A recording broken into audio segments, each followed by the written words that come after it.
The Cloud and the Rainbow. A friendship story. Once upon a time, there was a beautiful rainbow that shimmered in the sky.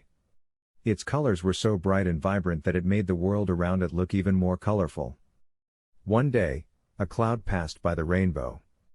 The cloud was white and fluffy, and it was filled with tiny droplets of water.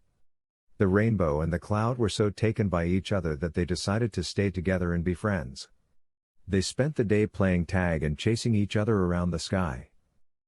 The rainbow and the cloud had so much fun that they decided to stay together, forever. From then on, the rainbow would be seen in the sky every day, and the cloud would follow it around, providing a beautiful backdrop. The cloud and the rainbow were the best of friends. They flew around the world together every day. They were always happy, and they always made everyone smile. The rainbow and the cloud were happy together, and they spread happiness and joy to everyone around them. They were an inspiration to all who saw them, and a reminder that friendship and joy can be found in even the most unlikely places. Thank you for watching. Your comments are very valuable to us. Please drop us a line. And of course, like, share and subscribe. We'll see you in the next video.